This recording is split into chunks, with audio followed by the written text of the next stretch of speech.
Hello guys, welcome to YouTube channel diploma lecture. आपके channel diploma lecture में आपका स्वागत है। तो मैं इसके पहले आपको पढ़ा रहा था सर्वेइंग के इंट्रोडक्शन चैप्टर में। तो मैंने उसमें आपको बताया था कि सर्वेइंग क्या होती है और अधिकतर लोग समझ गए होंगे कि सर्वेइंग क्या होती है। अब सर्वेइंग मतलब उसके टाइप्स कहाँ कहाँ फील्ड में हम यूज़ करते हैं, कितने कितने पैटर्न पे मैंने टाइप्स बताया था, जैसे चेन हुआ, कंपास हुआ, तो ये सब चैप्टर वाइज है। तो पहला हम पढ़ेंगे चेन सर्वेइंग के बारे में। चेन सर्वेइंग मतलब चेन मतलब जरीब। चेन को हिंदी में क्या कहते हैं? जरीब। यानी जब चेन को लेके हम सर्वे करेंगे साधारण सा, तो क्या होगा? Chain survey. चेन सर्वे क्या होता है? आपने चेन देखी होगी, नॉर्मली सी चेन कैसी होती है ना? ऐसे ही तो होती है, एक दूसरे से लिंक। तो ये क्या है? आपकी चेन है। तो चेन सर्वेइंग हम किस लिए करते हैं? जब हमें केवल एकदम लीनियर मेजरमेंट लेना हो, जब रैखिक मतलब एक रेखा में अगर हमको लेना है, माप सीधा नापना है कोई चीज़, तो क्या होता है? हम चेन सर्वे का यूज़ करते हैं। यानी वहाँ पर हम चेन सर्विंग करते हैं, जहाँ देखते नहीं कि जहाँ हमें कोड की ज़रूरत नहीं है, सिंपल सा सर्वे करना है, तो ज़्यादा सामान लेके नहीं जाते, हम एक चेन लेके जाते हैं और कुछ इंस्ट्रूमेंट है और उसके बारे में मैं आपको बताऊंगा, उसको ले जाते हैं और हो जाता है। नहीं तो अधिकतर क्या करते हैं? थियोडोलाइट वाइट ले जाते हैं एंगल नापने के लिए। ठीक, वो सर्वेइंग सेकंड में है, उसको फिर आप भूल जाइए, ज़्यादा मतलब नहीं है। सर्वेइंग सेकंड में आप लोग पढ़ेंगे। तो अभी ध्यान दीजिए चेन सर्वेइंग। चेन सर्वेइंग में क्या होता है? हम नॉर्मली केवल चेन का यूज़ करते हैं मेजरमेंट, कैसी? लीनियर मेजरमेंट लेने के लिए। ठीक, कपड़ा कहाँ गया? तो अगर डेफिनेशन आपसे पूछा जाए कि डेफिनेशन क्या होता है चेन सर्वेइंग की, तो नॉर्मल सा आप लोग लिखना चाहें तो वह सर्वे जिसके अंदर हम क्या करते हैं? चेन का यूज़ करते हैं। चेन का यूज़ लेकर क्या करते हैं? अपनी लीनियर मेजरमेंट्स को लेते हैं, वो क्या होता है? चेन सर्वेइंग होता है। ये आपकी डिफिनेशन हो जाएगी। और आपसे पूछ ले इसका पर्पस क्या होता है, यानी कि चेन सर्वेइंग का उद्देश्य क्या होता है, चेन सर्वेइंग को क्यों करते हैं?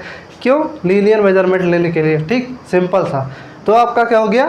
Chain surveying topic complete. ठीक, अब इसके अंडर क्या क्या चीज़ें आती है, चलिए देखते हैं बारी बारी। तो पहले देखेंगे हम कौन कौन से एपरेटस यूज होते हैं। एपरेटस मतलब कौन कौन से उपकरण? Apparatus used in chain surveying. मतलब चेन सर्वेइंग के अंदर यूज़ होने वाले एपरेटस के बारे में, मतलब कितने प्रकार के उपकरण हम जो है अपने चेन सर्वेइंग में करते हैं। ठीक, और उपकरण क्यों लगते हैं अभी जब आप पढ़ेंगे तो पता लग जाएगा। ठीक, जैसे हम यहाँ से यहाँ तक की मेजरमेंट ले लिए। ठीक, यहाँ से यहाँ तक की मेजरमेंट ले ली, अब इसके आगे की मेजरमेंट लेना है। मान लीजिए हमारी चेन इतनी बड़ी ही है, इसके आगे हमें जाना है, तो क्या करेंगे? कोई चीज़ लगाएंगे और निशान बनाएंगे कि यहाँ तक नाप लिए, इसके आगे जाएंगे। तो वही क्या हो गया? यहाँ पे जो चीज़ यूज़ हो रही है वो एपरेटस यूज़ करेंगे। तो कौन कौन सा एपरेटस है? और चेन भी एक तरह की नहीं होगी, कई तरह की चेन होगी। FPS में आती है, यानी फुट पाउंड सेकेंड में आए। MKS में मीटर किलोमीटर सेकेंड में आए। ठीक, तो दो तरह की पद्धति है, FPS और MKS, और इसी पद्धति के हिसाब से आपकी चेन भी डिवाइड हुई है। ठीक, तो पहली चेन हमारी क्या है? पहले नॉर्मल सा लिख लेते हैं, जरीब। जरीब अथवा चेन। ठीक, तो क्या लिख लेते हैं पहले? जरीब अथवा चेन। तो जरीब और चेन मतलब चेन मैंने आपको बता दिया है, चेन आप लोग जान रहे होंगे कि क्या होता है, इसके बारे में ज़्यादा बताने की ज़रूरत नहीं है। ठीक, अगला हमारा क्या है? अब चेन को कैसे डिवाइड किए गए हैं?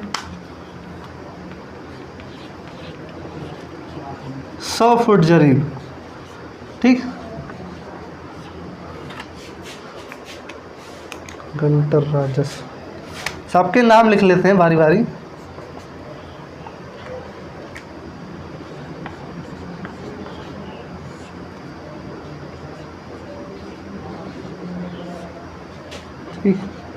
घंटर राजस्व, बारी बारी नाम लिख लेते हैं और सबके बारे में अभी एक बार बता देंगे कि किसके अंदर क्या स्पेसिफिकेशन होती है, क्यों इसका नाम ये रखा गया है।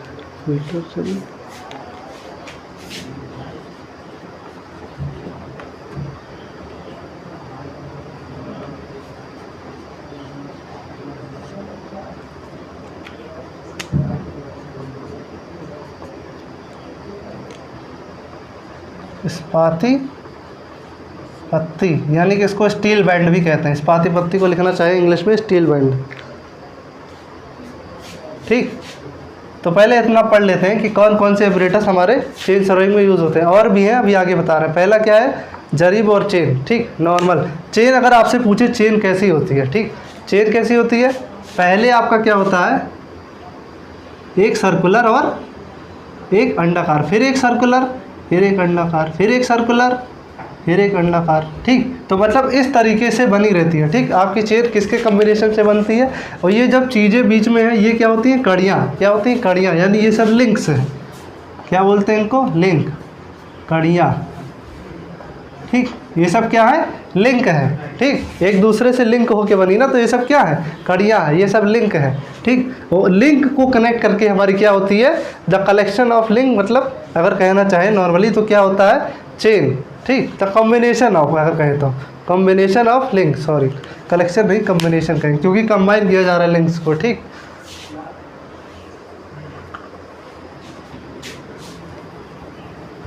तो ये हो गई हमारी नॉर्मली चेन। चेन रैखिक जो है मापन के लिए यूज़ की जाती है, नॉर्मली लीनियर मेजरमेंट के लिए।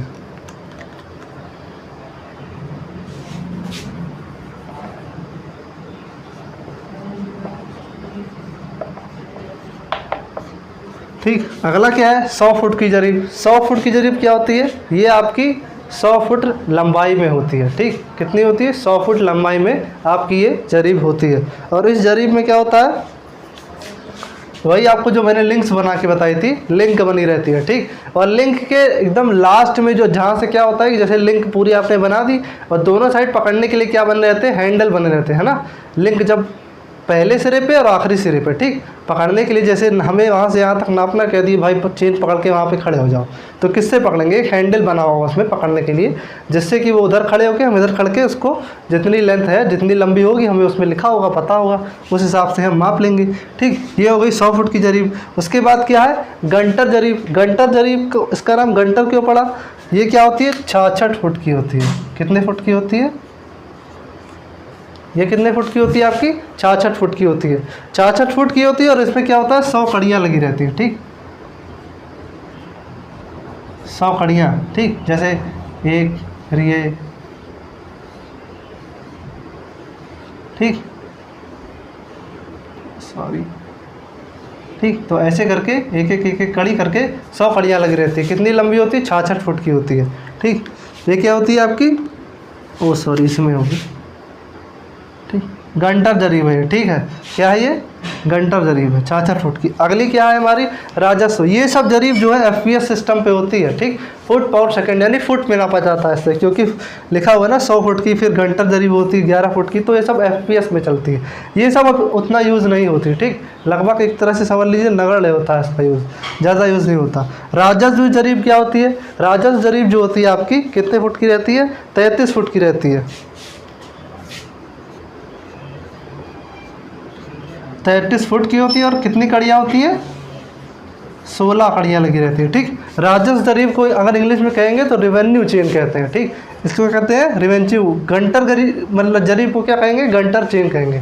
ठीक, तो ये कितने फुट की होती है, 33 फुट और 16 कड़ियाँ की होती है। ये कितनी होती है, 66 फुट और 100 कड़ियाँ की होती है, गंटर और राजस्व। अगली क्या है हमारी, मीटर जरीब। तो हम कह रहे थे ना ये दोनों एफपीएस पे काम करती है, अब ये किस पे काम करती है, मीटर आ गया तो ये एमकेएस पद्धति पे काम करेंगे। ठीक, ज़्यादातर हम इसका यूज़ करते हैं। आज के समय में हम कौन सी यूज़ करते हैं, अधिकतर मीटर जरीब का यूज़ करते हैं, यानी एमकेएस पद्धति की जो जरीब रहती है उसको यूज़ करते हैं। ठीक, तो मीटर वाली कितनी लंबी रहती है, 20 से 30 मीटर लंबी चेन रहती है। कितनी लंबी रहती है, 20 से 30 मीटर। ठीक, अगर लिखना हो आप लोग नोट कर सकते हैं। ठीक, हमेशा कहते हैं पेन और कॉपी लेके बैठा करिए, जिससे कुछ इंपॉर्टेंट पॉइंट नोट कर सकें आप।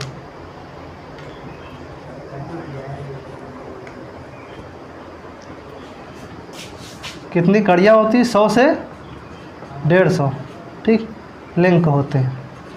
ठीक, यानी कि 20 मीटर वाले में देखेंगे 100 लिंक होगी, 30 मीटर वाले में 150 लिंक होगी। ठीक, तो ये क्या थी आपकी मीटर जरीब, यानी कि मीटर जरीब। उसके बाद क्या है, इस्पाती पत्ती। इस्पाती पत्ती मतलब स्टील बैंड, ठीक। क्या होता है स्टील बैंड? अगर हम लोग देखते हैं ना जनरली आजकल क्या होता है कि तुरंत एक स्टील की लंबी सी रहती है, उसको क्या करते हैं यहाँ पे रखते हैं, उस पर सब माप लिखे रहते हैं। क्या किसमें? मीटर में, mm में, सेंटीमीटर में लिखा रहता है ना। तो वही हमारी क्या होती है, इस्पाती पात, ठीक, पत्ती, सॉरी इस्पाती पत्ती। यानी अगर लिखना चाहे इसको इंग्लिश तो इसकी क्या होगी, स्टील बैंड, ठीक। तो इतना चीज़ आप लोग समझ गए होंगे कि कौन कौन से ऑपरेटर्स चेन सर्वेइंग में यूज़ होते हैं। अभी और भी हैं, देखते हैं क्या क्या है। अगर नोट करना चाहे तो नोट करने वाले नोट कर लें।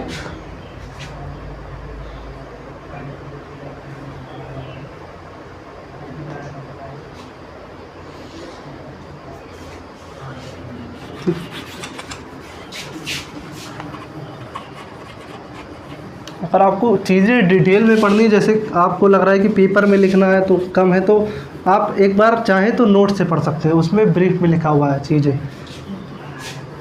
नोट्स हमारे टेलीग्राम चैनल पे अपलोड है, ठीक। टेलीग्राम का लिंक डिस्क्रिप्शन में जाइए वहाँ से। और नहीं अगर दिक्कत होती कोई तो हमारे इस नंबर पे कांटेक्ट कीजिए, मैं आपको भेज दूँगा, ठीक। क्या पढ़ रहे थे, कौन कौन से ऑपरेटर्स चेन सर्विंग में यूज़ होते हैं, ठीक। तो हम लोगों ने कहा था, पढ़ा था स्टील बैंड तक पढ़ा था। इसके आगे क्या है हमारा,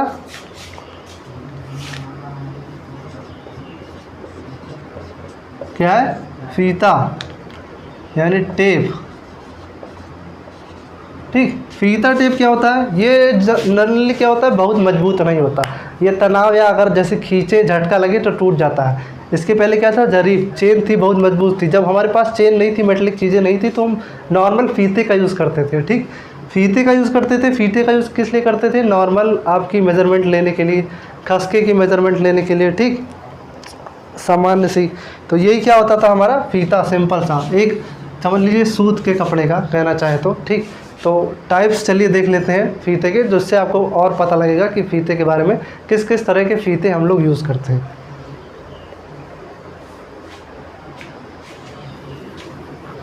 नाम लिख लेते हैं सबका बारी बारी।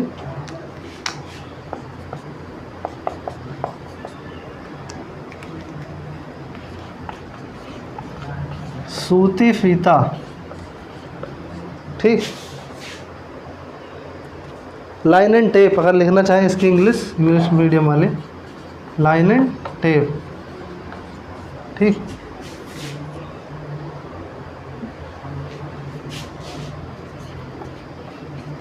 धात्विक फीता, ठीक। धात्विक मेटलिक टेप, ठीक। और क्या है,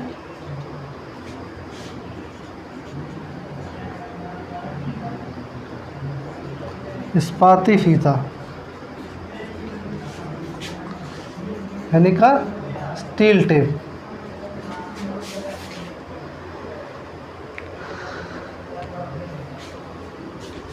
एक और है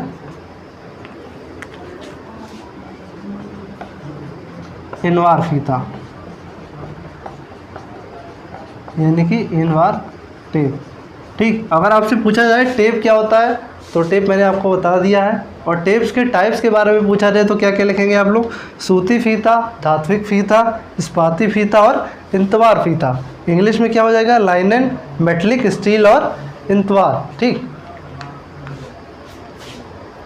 तो बारी बारी अगर देखना चाहे तो सूती फीता क्या होता है, नॉर्मली सूती के कपड़े से बना रहता है, उसमें मेज़रमेंट थोड़ी थोड़ी दूर पे निशान बना रहता है कि ये इतना इतना इतना मेज़रमेंट है, उससे लेके हम लोग नाप लेते हैं। अगला क्या है, मेटलिक टेप है, यानी कि मेटल की बनी रहती है, ठीक।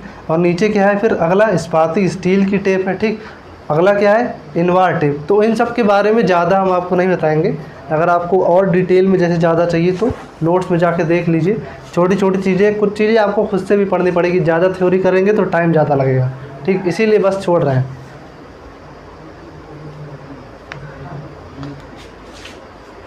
नोट करना चाहे तो नोट कर लें, वीडियो को रोक के।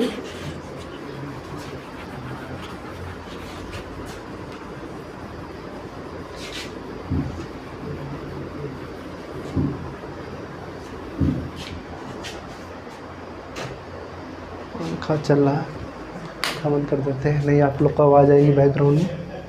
ठीक, तो हम लोगों ने क्या पढ़ लिया, फीते और फीते के प्रकार के बारे में, और चेन के बारे में पढ़ लिया, चेन के टाइप्स के बारे में पढ़ लिया।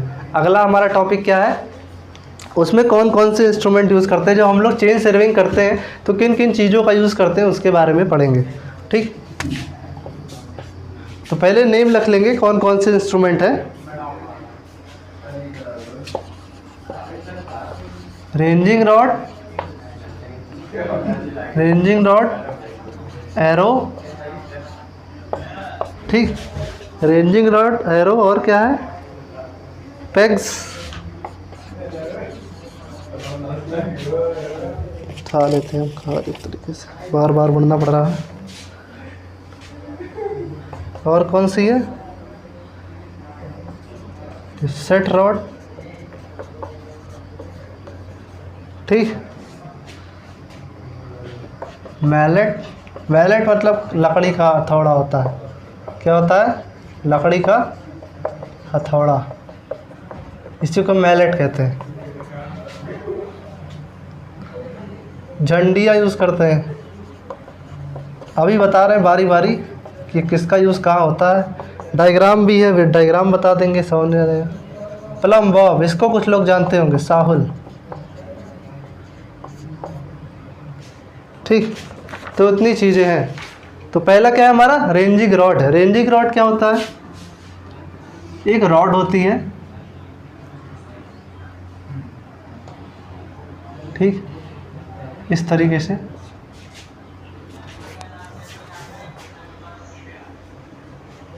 यहाँ पे क्या होता है, आयरन शो होता है, और ऐसे जो है कलरफुल होती है, रेड कलर की होती है ना, रेड कलर की होती है, ब्लैक बना रहे हैं हम, ठीक, इस तरह की होती है। तो मेरे ख्याल से ये जो रेंजिंग रॉड है आपकी 2 से 3 मीटर की होती है, 2 से 3 मीटर। रेंजिंग रॉड क्या होती है कि ऐसी रॉड होती है, उससे क्या करते हैं हम, यहाँ से मान लीजिए वहाँ तक हमने नापा, और वहाँ पे क्या करते हैं हम अपनी रेंजिंग रॉड वहाँ पे घुसा देते हैं ज़मीन में, है किसका यूज़ करके, मैलेट मतलब लकड़ी के हथौड़े का यूज़ करके रेंजिंग रॉड को वहीं पे गाड़ देते हैं। ठीक, तो अगर हम लोग यहाँ से देखते हैं तो हमको पता लग जाता है कि वहाँ पे हमारी जो है इतनी से इतनी डिस्टेंस हमने नाप ली है। ठीक, रेंजिंग रॉड में क्या होता है, मेजरमेंट भी लिखी रहती है। ठीक, रेंजिंग रॉड में क्या होता है, मेजरमेंट लिखी रहती है। मेजरमेंट लिखी रहती है तो क्या करते हैं हम लोग, रेंजिंग रॉड ऑटो लेवल जब हम करने जाते हैं, ऑटो लेवल से उसमें टेलीस्कोप लगा रहता है, टेलीस्कोप से रेंजिंग रॉड पे देखते हैं कि कितना नंबर दिख रहा है। ठीक, एकदम सीधा करके उसको हम जब रेंजिंग रॉड पे देखते हैं तो पता लगता है कि हम कितनी दूरी पे खड़े हैं। ठीक, और एक लेवल भी हमको अगर चाहें तो लेवल भी पता लग जाता है। ठीक, और क्या है, एरो है। ठीक, एरो क्या है, एरो की हिंदी क्या होती है, सूजा होता है।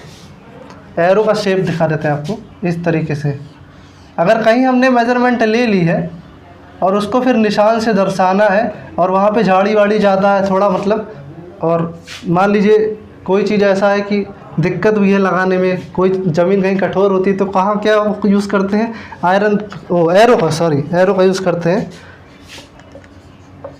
ये क्या लगी होती है, घुंडी लगी होती है पकड़ने के लिए, इसे पकड़ के ऐसे चाहे तो निकाल दे और इसे लगा दे जहाँ निशान लगाना हो। ठीक, नीचे क्या होती है, नुकीला बना जाता है जिससे कि उसको गाड़ा जा सके। ठीक, पेग्स क्या होता है, खूंटी होती है। खूंटी, जहाँ पे हमने नाप लिया वहाँ पे जाके खूंटी गाड़ देते हैं कि यहाँ पे हमने इतनी मेजरमेंट ले ली है। जैसे यहाँ से यहाँ तक हमने नापा तो यहाँ पे एक खूंटी लगा ली। अब यहाँ से फिर आगे हमको नापना है, तो ये खूंटी लगाए फिर आगे नापे, फिर यहाँ पे दूसरी खूंटी लगाई, यहाँ से फिर आगे नापे। ठीक, तो क्या हुआ कि पेग्स लगाते हुए मेजरमेंट लेते हुए हम आगे बढ़ते चले जाते हैं। नीचे क्या है, डेफसेट रॉड। डेफसेट रॉड रेंजिंग रॉड की तरह ही होती है, सिमिलर। ठीक, बस ये क्या होती है, 2 मीटर की होती है नॉर्मली, और बस यहाँ पे क्या होता है, ठीक, कितना स्पेस रहता है। ये स्पेस किस लिए होता है, मान लीजिए अगर हम अपनी रॉड को वहाँ पे लगा दिए हैं ज़मीन में, गाड़ दिया है ज़मीन में, तो क्या होता है अगर हमें निकालना रहता है मुश्किल से, तो यहीं पे चैन फंसाकर अपनी और खींच लेते हैं और निकल आती है। ठीक, ये भी एकदम रेंजिंग रॉड के तरीके वर्क करती है, ज़्यादा नहीं इसका मैनुअल। और क्या है, मैलेट लकड़ी का हथौड़ा जान रहे हैं आप लोग। फ्लैग क्या होता है, झंडियाँ यूज़ करते हैं कि जैसे अगर हम लेके जाते हैं दूर तक इसको रेंजिंग रॉड को, उसके ऊपर झंडी लगा देते हैं, फिर दूर से अगर देखते हैं तो हमको वो रंग दिखाई दे देता है कि वहाँ पर हमारी रेंजिंग रॉड है जब हम टेलीस्कोप से देखते हैं। ठीक, देखने में आसानी रहती है। तो जहाँ जहाँ हम कलरफुल झंडियाँ जो है यूज़ करते हैं। नीचे क्या है, प्लम बॉब। प्लम बॉब क्या होता है, जनरली जानते हैं आपके घर पे अगर मिस्त्री आता है, जब दीवार खड़ी करता है तो क्या होता है कि साहुल किस तरीके से होता है, इस तरीके से कुल होता है, ठीक, इस तरीके से होता है ना। और यहाँ पे आपका धागा लगा रहता है, ऐसे लटकाते हैं उसको पकड़ के, है ना, पकड़ के लटकाते हैं, फिर पता लगता है कि आपकी दीवार जो है वर्टिकल में है कि नहीं, है ना। तो किस लिए यूज़ करते हैं, प्लम बॉब आपका सेंटरिंग के लिए भी यूज़ होता है। किसमें, जब आप थियोडोलाइट यूज़ करते हैं, थियोडोलाइट को अगर आप जानते नहीं होंगे, मैं एक दिन आपको दिखा दूंगा कि थियोडोलाइट जब हम यूज़ करते हैं तो कहीं एक जगह से खड़े होकर, मतलब एक स्पेसिफिक पोजीशन से खड़े होकर हम लोग मेजरमेंट लेते हैं। तो उस पोजीशन को एकदम सेंटर पे कि यहीं से ले रहा है, तो सेंटर लेने के लिए क्या करते हैं, बीच में खड़ा करके साहुल को लटका देते हैं। साहुल क्या होता है, जब ऊपर रहता है तो उसकी नोक एकदम सेंटर पे गिरती है, ठीक, नोक एकदम जहाँ पे हमको मेजरमेंट लेना है सेंटर पे गिरती है, ठीक। तो वहीं से हम लोग मेजरमेंट लेना स्टार्ट कर देते हैं। कुल मिला से कहेंगे तो ये सेंटरिंग का भी काम करता है, ठीक। तो आपने जितने ऑपरेटर्स थे, ऑपरेटर्स के बारे में समझ लिया। आई होप कि आप लोग को सब समझ में आया होगा। अभी तक मैंने जितना बताया, जितनी चीज़ों के बारे में बताया, कुछ कठिन नहीं थी, सिंपल से थी, फील्ड में यूज़ करते हैं हम लोग। मुझे लगता है कि आपको सब कुछ समझ में आ गया होगा, और आज के टॉपिक के लिए बस इतना ही करते हैं। अगर आपको मेरा लेक्चर समझ में आता है और थोड़ी भी चीज़ें आपको अच्छी लगती है तो उसको शेयर कीजिए, और आपको इसके रिगार्डिंग अगर PDF या नोट्स चाहिए तो हमारा टेलीग्राम लिंक डिस्क्रिप्शन में दिया हुआ है, जाइए वहाँ से ज्वाइन कर लीजिए। अगर ज़्यादा प्रॉब्लम होती है टॉपिक रिलेटेड तो हमारा नंबर है, कांटेक्ट कीजिए, मैं आपके सारे डाउट्स क्लियर कर दूंगा। हमारे साथ बने रहिए ऐसे ही। धन्यवाद।